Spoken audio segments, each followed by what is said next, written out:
मैं त्रिपाठी सर। आज आप लोगों को अनुपात और समानुपात के पार्ट 3 में समानुपात पर कुछ बताऊंगा। परंतु समानुपात को बताने से पहले मैं अनुपात और समानुपात का अंतर को आप लोगों को बता देता हूं। देखिए, यदि एक ही चीज की तुलना की जाती है, एक चीज की तुलना की जाती है तो अनुपात होता है, और यदि दो चीज हो उसमें तो उसको समानुपात में लिया जाता है। ठीक है, जैसे कि एक ही चीज है, आम का रेशियो, आम का अनुपात, एक टोकरी से दूसरे टोकरी में आम का अनुपात जो रहेगा वो एक चीज हुआ।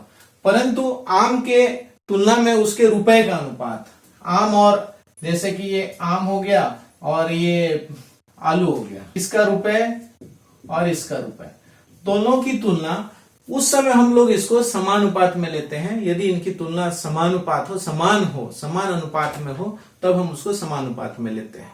ठीक है, यदि आप लोगों ने मेरे चैनल को सब्सक्राइब नहीं किया है तो सब्सक्राइब कर लीजिए जल्दी से, और बेल आइकन को दबा दीजिए ताकि नया नया अपडेट आपको मिलता रहे और मैं आप लोगों को इसी तरह से बताते रहूं।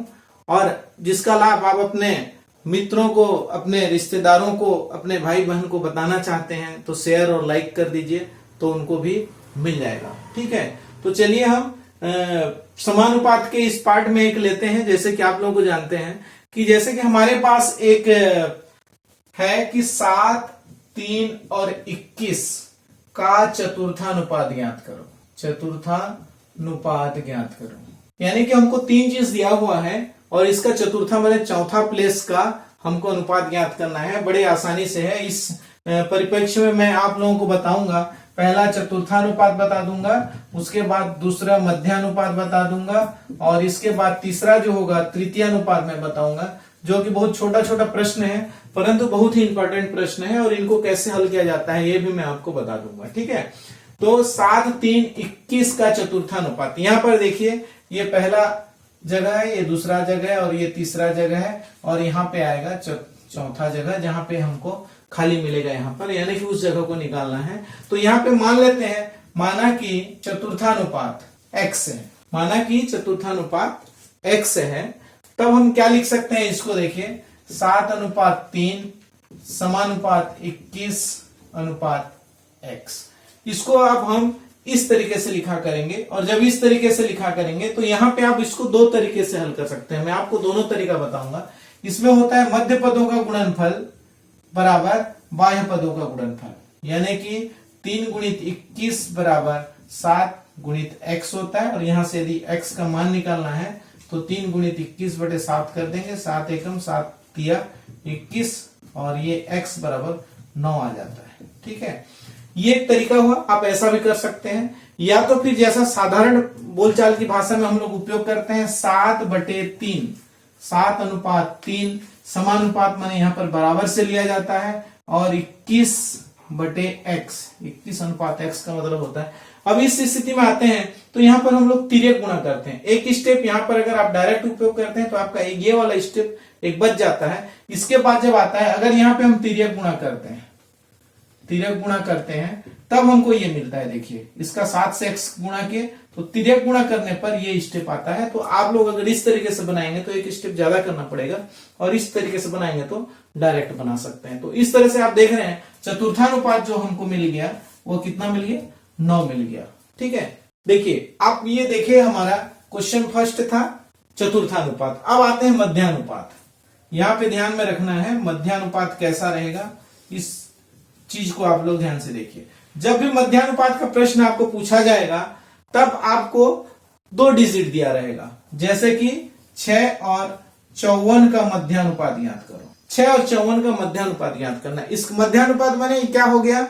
बीच का पद, यानी कि उसके बीच में क्या आना चाहिए। तब हम देखिए, मान लेते हैं यहां पर, माना कि मध्यानुपात x है। ठीक है, तब हम इसको क्या लिखेंगे? देखिए, लिखने का तरीका ही आपको बताएगा कि आप कितना जल्दी समझ सकते हैं। और ये हो गया ये 54। ठीक है जी, ऐसे 3 तरीके से इसका मध्य अनुपात को लिख दिए। अब इसको अनुपात में लिखना है। ये सब समानुपात में है, तो यहां पर हम लोग इसको ऐसे लिखते हैं। देखिए, ये क्या लिखा जाएगा? 6:x, और ये x और 54 में भी अनुपात है, इसलिए समानुपात x/54। ठीक है, बहुत ही आसान है। तो अब हम इस विधि का ही उपयोग करेंगे। मध्य पदों का गुणनफल बराबर बाह्य पदों का गुणनफल का उपयोग करेंगे। तो यहाँ पे क्या हो जाएगा, x गुणित x बराबर 6 गुणित 54। यहाँ पर दो चीज होता है, अगर आपको पहाड़ा अच्छे से याद है तो इसको गुणा कर देंगे तो एक बड़ा डिजिट मिलेगा, वह वर्ग या वर्गमूल वाला है, ये आपको अगर पता है तो ये विधि अच्छा है। अन्यथा मैं यहाँ पर एक दूसरा विधि बताता हूँ जो आपको बहुत ही सरल लगेगा। अब यहाँ पर देखिए, इसको हम तोड़ देते हैं। कैसे तोड़ देते हैं, जैसे कि 54 है, 6 के टेबल में आता है 6 गुणित 9। यहाँ पर आप देख रहे हैं x गुणित x है तो यहाँ पे 6 गुणित 6 है, इसका जोड़ी बन गया। 9 का आप लोग जान रहे हैं वर्गमूल कितना आता है, 3 आता है, इसलिए आप ऐसा कर सकते हैं। देखिए यहाँ पर यह आ जाएगा 36 गुणित 9 और x बराबर क्या हो जाएगा, वर्गमूल 36 गुणित 9। ये देखिए, इसको आप छोटा करते गए हैं तो 36 का वर्गमूल 6 हो गया और 9 का वर्गमूल 3 हो गया, तो 6 तिया 18। इसका जो मध्यानुपात होगा वह कितना होगा, x बराबर 18 आएगा। ठीक है, इस तरह से। अब मैं यहीं पे और एक प्रश्न बता देता हूं आप लोगों को कि तृतीयानुपात क्या होता है।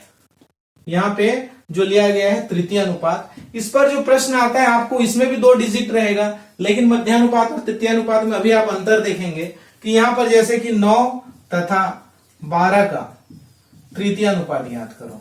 ठीक है, 9 और 12 का तृतीयानुपात, तो लिखना तो ऐसे ही है पहले, लेकिन यहाँ पे देखिए मध्य में था इसलिए मध्यानुपात को माने थे। यहाँ पर तृतीया जगह पे है तो इसलिए तृतीयानुपात माना कि क्या हो जाएगा, x है।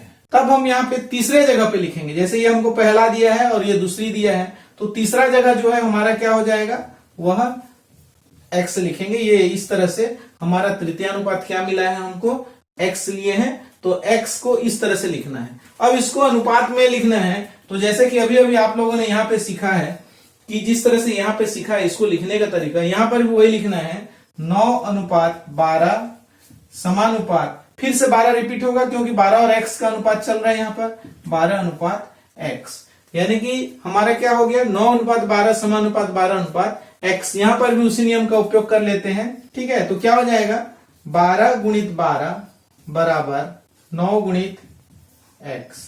अब यहाँ पर x बराबर 12 गुणित 12 बटे 9।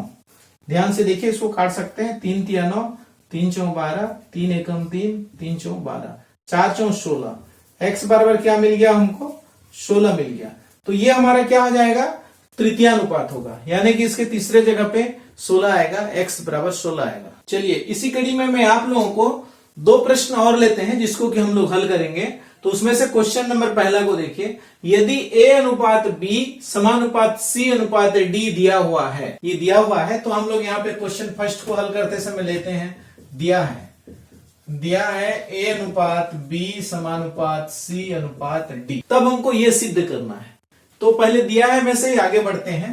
तो हमको दिया क्या है, a बटे b बराबर c बटे d, इतना दिया हुआ है। ठीक है, चूंकि ये अनुपात समानुपात से रिलेटेड है और ऐसा है कि ये a बटे b बराबर c बटे d अगर दिया, दोनों बराबर हैं, तब हम उसको मान लेते हैं ये k, जिसको कि आप लोगों को किताब में के नियम के नाम से भी मिलता है। के नियम के नाम से हल करते हैं या के नियम से हल करो, ऐसा भी प्रश्न में कभी कभी दे देता है, और कभी कभी डायरेक्ट ऐसा सीधा प्रश्न देगा जिसको कि हम के नियम से हल कर सकते हैं। वैसे इसको तो आप लोगों के कोर्स से अभी थोड़ा सा उसको हटा दिया गया है, इसमें बहुत सारे अनुपात समानुपात के नियम हैं जो यहाँ पे नहीं है, परंतु नहीं है इसलिए उसको छोड़ते हैं। अब हम के नियम से है इसलिए के नियम से बनाते हैं। यहाँ पर देखिए, इसको हल कीजिए आप लोग। यहाँ पर ध्यान से देखिए, अगर हम इसको इसके बराबर मान लें एक बार, a बटे b बराबर k, तो क्या हो जाएगा, a बराबर b k होगा। इसी तरह से c बटे d, इसी प्रकार c बटे d बराबर k ले लेते हैं, और ये क्या दिखाता है फिर, c बराबर d k। बहुत ही सरल प्रश्न है जो आप लोगों को 5 नंबर वार्षिक परीक्षा में दिलाता है। ठीक है, हर एक परीक्षा में इस टाइप से प्रश्न आते हैं और इन प्रश्नों को आपको हल करना है। देखिए, अब क्या दिया है, सिद्ध करना है। तो सिद्ध करना है को ले लेते हैं, ये दिया है तो सिद्ध क्या करना है, सिद्ध करना है a वर्ग माइनस c वर्ग बटे b वर्ग माइनस d वर्ग बराबर ac बटे bd। अब यहां पर आप एक पक्ष को लेकर के, लेफ्ट साइड को लेकर के हल करेंगे, फिर राइट साइड को लेकर के हल करेंगे। उससे अच्छा है हम दोनों पक्ष को एक साथ हल करते हैं। ठीक है, तो इसमें क्या करना है, दोनों पक्ष में, यहां पे लिख देते हैं, दोनों पक्ष में ए और सी का मान रखने पर, ए और सी का मान रखने पर तो क्या हो जाएगा, देख लीजिए, ए का मान क्या रखना है, बी के, तो ये हो जाएगा बी के का वर्ग माइनस सी के जगह पे क्या लिखना है, डी के का वर्ग बटे नीचे वाला एज इट इज रहेगा वैसा ही वैसा रहेगा माइनस डी वर्ग। ध्यान से देखते रहिए, बराबर का बराबर ए के जगह पे क्या लिखना है, बी के, और सी के जगह पे क्या लिखना है, डी के, और नीचे में क्या है, बी और डी है। बड़े ध्यान से देखते रहिए, यहाँ पे इजी लगेगा। यहाँ पे देखिए वर्ग करेंगे तो क्या हो जाएगा, बी वर्ग और के वर्ग, बी वर्ग के वर्ग माइनस डी वर्ग और के वर्ग बटे बी वर्ग माइनस डी वर्ग। यहाँ पे क्या आता है, देखिए बी इंटू डी इंटू के का वर्ग, के इंटू के बराबर के वर्ग हो गए, और यहाँ पे बी इंटू डी। यहाँ पर देखिए बी इंटू डी से बी इंटू डी कैंसिल हो गया, एक कम में खत्म हो गया। अब यहाँ पर देखिए के वर्ग दोनों के पास है, इसलिए के वर्ग को हम क्या करेंगे, बाहर निकाल देंगे, तो अंदर बचता कौन है, यहाँ पर बी वर्ग बचता है माइनस यहाँ पर डी वर्ग बचता है, और नीचे में कौन है, बी वर्ग माइनस डी वर्ग। इसको भी कोष्टक में लेते हैं और दोनों कोष्टक को काट देते हैं, तो यहाँ पे बचा क्या, के वर्ग बराबर के वर्ग, यानी कि लेफ्ट हैंड साइड बराबर राइट हैंड साइड इक्वल हो गया, यानी कि ये क्या हो गया, सिद्ध हो गया। नेक्स्ट क्वेश्चन, हम क्वेश्चन नंबर 2 में चले जाते हैं। क्वेश्चन नंबर 2 को एक बार पढ़िए बढ़िया से। संख्याएं 10, 18, 22, 38 से हर एक संख्या में माने प्रत्येक में, हर एक माने प्रत्येक में क्या जोड़ा जाए कि संख्याएं समानुपाती हो जाएं, क्या जोड़ा जाए, माना कि x जोड़ते हैं, है ना। क्वेश्चन 2 का हल क्या लेते हैं, माना कि प्रत्येक संख्या में x जोड़ा जाता है, x जोड़ने पर समानुपाती हो जाते हैं, समानुपाती होते हैं, ठीक है। तो हम उसमें x जोड़ लेते हैं और उसको समानुपात के रूप में लिख लेते हैं। जैसे उदाहरण के लिए क्या हो जाएगा, ये 10 धन x, दूसरा वाला क्या हो जाएगा 18 धन x, तीसरा वाला 22 धन x, और चौथा वाला 38 धन x। ये कैसे हो जाते हैं, अगर हम ऐसा जोड़ देते हैं तो ये समानुपाती हो जाते हैं, ठीक।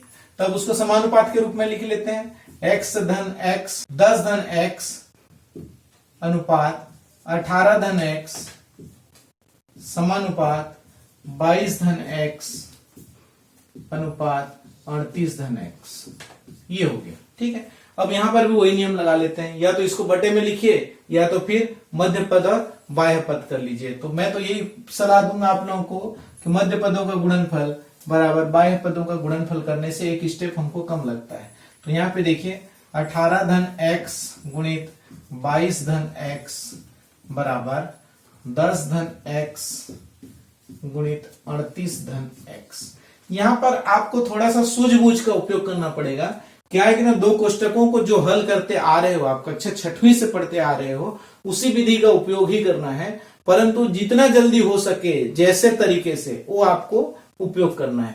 जैसे कि उदाहरण के लिए बता रहा हूं, अब 10 गुणित 38 करना है। देखिए आपको मैं फिर से एक बार सिखा भी देता हूं कि हमको करना क्या है। इसको गुणा किए, ये 10 गुणित 38 तो 38 दाम 380 होता है। इसको आपको ऐसा सीधा थोड़ा सा जानना चाहिए क्योंकि आप लोग बड़े स्तर में आ गए हो। दूसरी बात, यहां पर देखिए 10 को अब किससे गुणा करना है, x से, तो ये हो गया धन 10x। फिर x को 38 से गुणा करना है, धन 38x, धन x को x से गुणा करना है तो ये हो गया x वर्ग। अब ऐसा गुणा आप लोग यहाँ पर जो आप लोगों को सिखाया जा रहा है, आप लोगों को ऐसा करने की जरूरत नहीं है, ये खाली मानसिक तौर से करना है। यहाँ पे हम लोग मानसिक तौर से करेंगे, ठीक है। अब यहाँ पर देखिए ये दो चीज दोनों x से रिलेटेड है, इसलिए एक बार के लिए इसको ब्रैकेट में रख लेते हैं। अब यहाँ पर देखिए 18 गुणित 22 करना है। अब उसको आप मानसिक तौर से कीजिए, यहाँ पे मैं लाइन नहीं खींचूंगा। तो आपको 18 का पहाड़ा याद है तो इजी जाएगा, नहीं है तो आपको धीरे धीरे करना पड़ेगा, जाकर के रफ कार्य में करना पड़ेगा, ठीक है। तो जैसे मेरे को 18 का मान याद है क्योंकि 2 बार है, 18 दूनी 36 का 6 हासिल पाई 3, 18 दूनी 36 और 3 39, ये हो गया 396। उसी तरह से यहाँ पे देखिए दोनों ब्रैकेट में ऐसा आया है तो यहाँ पर भी लगभग ऐसा आता है। तो इस चीज को आप एक साथ कर सकते हैं मानसिक रूप से करने के लिए। तो ये क्या हो जाएगा, ये 22x हो जाएगा और ये 18x हो जाएगा। इसका मतलब क्या हुआ, 18 और 22 को जोड़ देना है, तो 22 और 18 इसमें से 2 को इसमें जोड़ोगे तो 20 40 हो गया। ये देखिए ये डायरेक्ट आता है आपको 40x। ऐसा भी करेंगे तो आपके मार्क्स में किसी प्रकार की कोई कटौती नहीं होगी, ठीक है। तो ये हो गया 40x। अब यहाँ पर क्या आता है, x गुणित x माने x वर्ग। देख लीजिए यहाँ पे थोड़ा सा डिटेल बताया, यहाँ पे उसका शॉर्टकट बताया। अब आप यहाँ पे कर सकते हैं, देखिए दोनों पक्ष में बराबर के x वर्ग है, इसलिए ये x वर्ग को यहाँ पे काट सकते हैं। उसकी वजह ये होता है कि ये x वर्ग को उधर ले जाएंगे तो माइनस होगा, x वर्ग माइनस x वर्ग इक्वल टू 0। ठीक है, इस तरह से होता है। अब यहाँ पर देखिए 396 बड़ा अंक है, 380 छोटा है, इसलिए हम 380 को इधर लाएंगे तो क्या हो जाएगा, 396 माइनस 380 बराबर का चिन्ह यहाँ पे आ गया। अब यहाँ पे देखिए 40x है, इसको उस साइड भगाना पड़ेगा तो ये माइनस 40x, और यहाँ पे कितना है 10x और 38x, इसका मतलब क्या हो गया 48x। 48x में से 40x गया तो कितना बचा 8x, और यहां से इसको घटाना है, यहां से इसको घटाएंगे तो कितना बच रहा है, ये 16 बच रहा है। अगर हम 8 से भाग देना चाहेंगे, अगर इस तरह से आप हल करते हैं तो भी दिक्कत नहीं है, 8 एकम 8 दूनी, x का मान कितना मिला 2। यदि हम प्रत्येक में से 2 को जोड़ दिया जाए, जैसे यहाँ पे 10 धन x है तो ये कितना हो जाएगा 12 हो जाएगा, इस तरह से यहां से इसको जोड़ते जाएं तो ये कैसा हो जाएगा, समानुपाती हो जाएगा। तो हमको जो यहाँ पे पूछा गया था कि ये संख्या समानुपाती हो जाती है, हमको क्या जोड़ा जाए, तो यहाँ पे क्या जोड़ना है, हमको x बराबर 2 जोड़ना है। x बराबर 2 जोड़ने पर ये हमें क्या मिल जाएंगे, समानुपाती मिल जाएंगे। ठीक है, धन्यवाद।